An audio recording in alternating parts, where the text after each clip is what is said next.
There we go. Hello, everyone, and welcome back for another session of 13 Sentinels. Last we left off, we had story. We had some story. The last thing we saw was, oh yeah, that's when,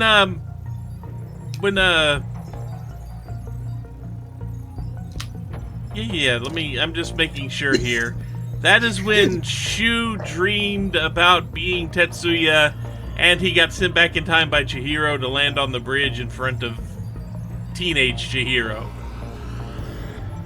I'm sorry, I just love... Last we left off, something happened. I don't remember. Yeah, a lot of things happened. But that's where we left off.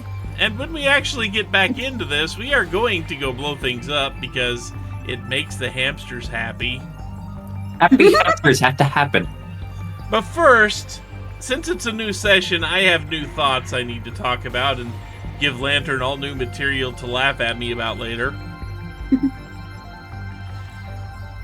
So something I think I mentioned this last night, but where the goddamn hell are all the parents? It's Japan! The parents are working! They're working. Where the hell are all the parents talking about why are my kids up in that Sentinel? Where the hell are they?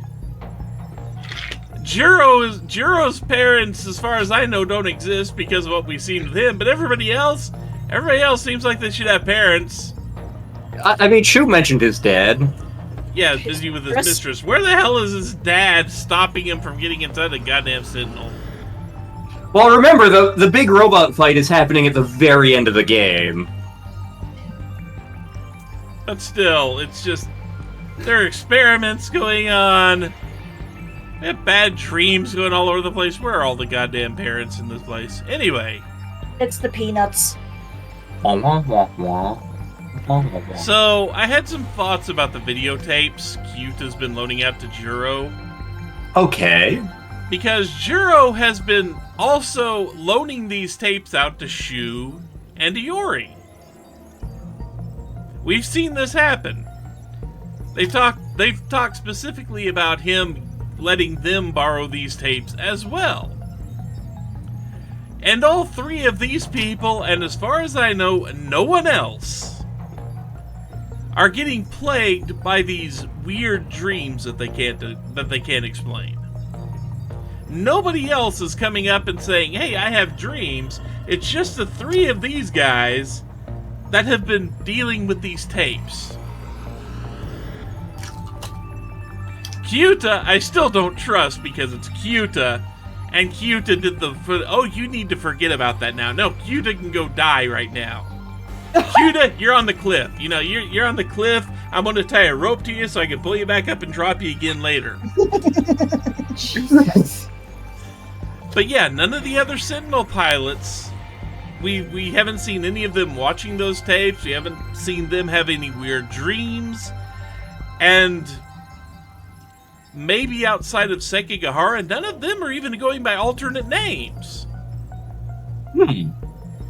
I mean, we've seen Tomi become an android, or at least half of an android at that point. But we also saw Tamao as a computer at one point. But so far, we don't have any proof Tamao's a Sentinel pilot. That hasn't actually come up in game yet. There's a strong inclination I have to believe that Tamao piloted a Sentinel. But right now, it's like that the game hasn't said one way or the other what's going on there. It's just that Tamao was one of the other people that were being given the medicine. Specifically by Rinya. But speaking of Sekigahara, if he is reenacting large parts of Total Recall, we are going to have a point where his old self wants his body back, and it turns out his old self is a jackass and wants to shut down this whole thing and deny people air or just whatever, just do whatever it is. Don't know, and I really hope we do not have a brain tracker removal scene. Wait, start the reactor.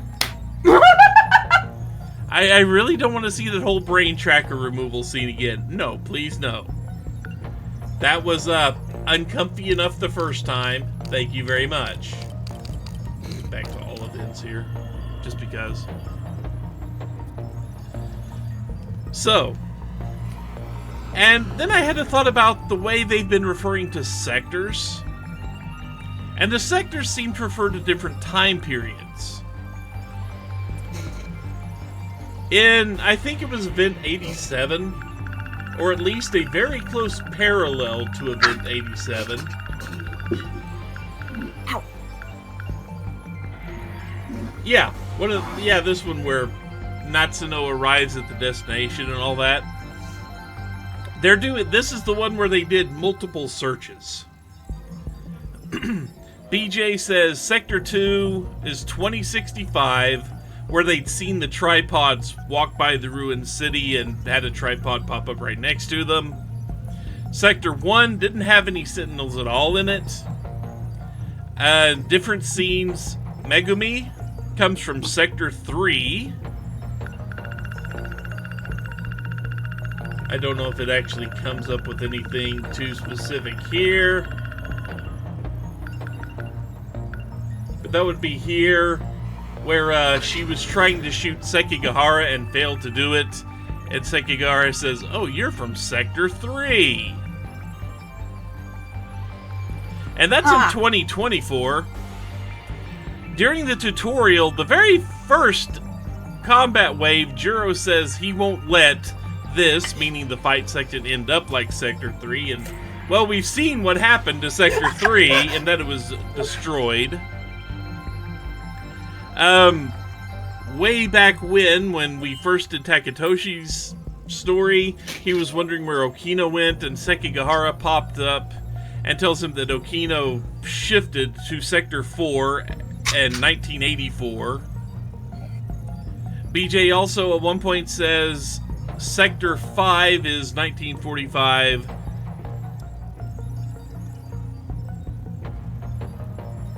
And during the Ashitaba City fight, we had super young version of Chihiro evacuating all 1.2 million residents of Sector 4 by shifting them to the year 2025, and I quote, as in Sector 3.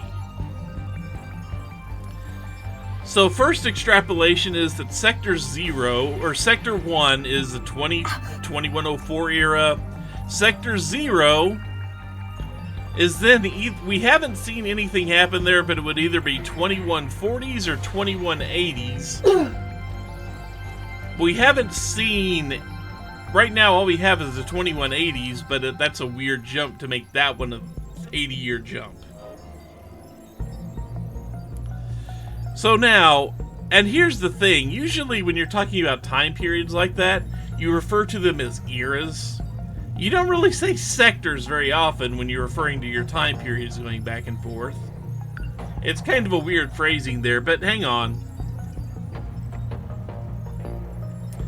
So, the scene where we learn Tetsuya's name, where he shows up, Tomi's sitting there being distraught over the loss of, well, everything, but especially the little pear tarts that the shop made. Tomi says she saw everyone just vanish. Not die, not get vaporized, but vanish. Just cease to exist, just like the rapture happened. Except without the neat folding of clothes left behind or anything like that. Tetsuya Ida, described this and went on to describe the attack as the kaiju.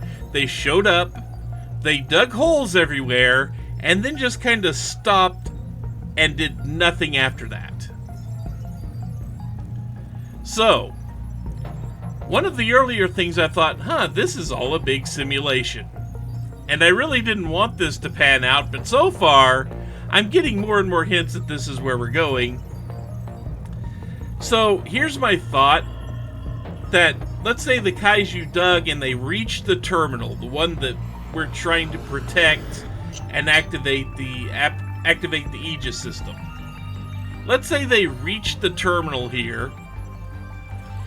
So if this is a simulation, they reach a terminal and it just kind of shuts down the simulation, which means that all the people that you would have seen would just vanish.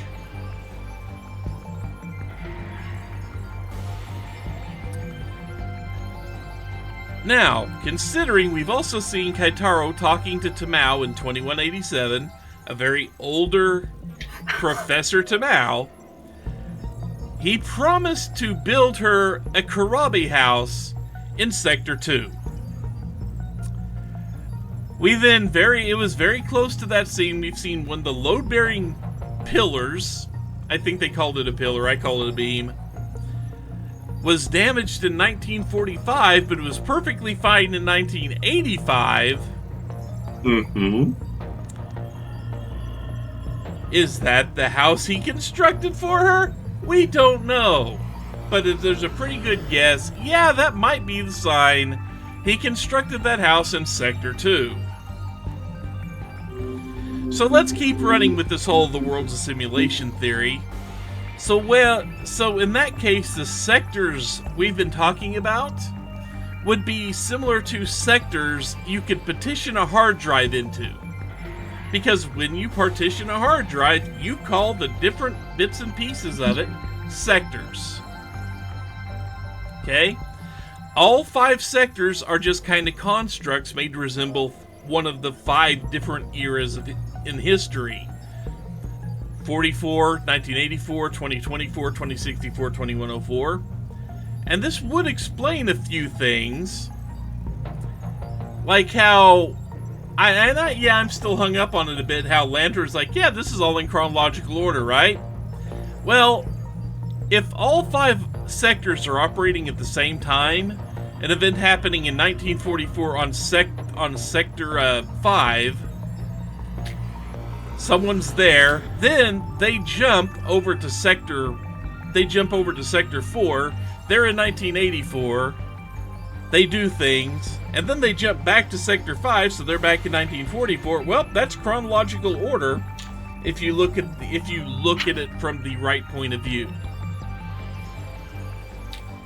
So yeah, it's like, okay, I'm going over to Sector 5 for a little while, then I jump over to Sector 4, then I jump back to Sector 5, and you're not really doing any time jumping at all. It just looks like it because there was a clock, though. Uh-huh. Hey, look! I've got a clock in all 5 sectors!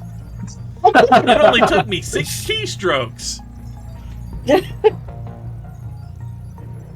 Building a bridge in 10 seconds or a clock in 6 keystrokes? Which one? Anyway. And that would really perfectly explain things like how Kurabi, Juro's house, the house, well, it wasn't Juro's house the whole time, but you know what I mean, how it was damaged back in Sector 5, but in Sector 4? Yeah, it's perfectly fine. And it does make the mention of the time loops a little bit easier to deal with, because I think, oh, what's a time loop? You start over? We rebooted the hard drive. We're rebooting the hard drive and loading up in default state. There's your time loop. It would also kind of explain why the Kaiju seem to follow the Sentinels and not the other way around. Remember that the Daimos code seems to work like a virus. It infects an area and shuts it down. Well, the 5 zones seem to at least need some sort of password or decryption key before anyone can jump between them. Much like you saw BJ, he took Natsuno to a different sector, and then when he tried to get back, Okino had changed the code, so he needed to hack the firewall again to get back to where he wanted to go. Elite hacker skills. Yep. The only thing that's really bothering me about this whole thing, Chihiro and Iori. Uh-huh. So, as far as we know, those two are the same person. As far as we know. We have a very strong suspicion that these are the exact same person. But, if the world's a simulation, you've got to have some real people in there, and in this case, all the people that pilot the Sentinels are real people. We know that Chihiro would also be on that list, because if this is the whole case, Chihiro was still there after everybody else vanished in 2024 in front of Tomi's ruined apartment. Chihiro was there, in her cat suit and all. I love that the cat suit factors into this. Well, I don't know how else do you want me to describe her, because we've got With Iori. big boobs. Well, They we've are got big two of boobs. those. We've got two of those. That's a problem. We've got two big boob Chihiros walking around. We've got Well, Iori. okay. We've got super young Chihiro, who says her name is Chihiro Morimura in the one combat scene. Then we've got a teenage Chihiro that we saw in the UFO and slightly before that. Then we've got Nurse Chihiro. And then we've got Catsuit Chihiro. And all of these characters have different interactions with different people. Okay, I was assuming Nurse Chihiro and Suit Chihiro were the same Chihiro. I mean, I would too, but it's like, for the purposes of just keeping things organized, I kind of need to split them into two people. Okay. Things that can be taken out of context. Anyway. Speaking of out of context, Yeah. They're on your initiative. But we've also seen it where Iori was standing there. Iori gets killed by Juro Izumi. And then Chihiro walks in and tranquilizes Juro Izumi. Just a few seconds later. So they're both existing in the same spot.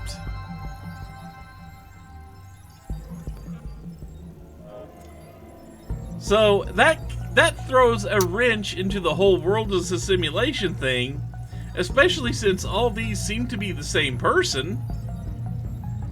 But if they are the same person, then how does one person control two different avatars?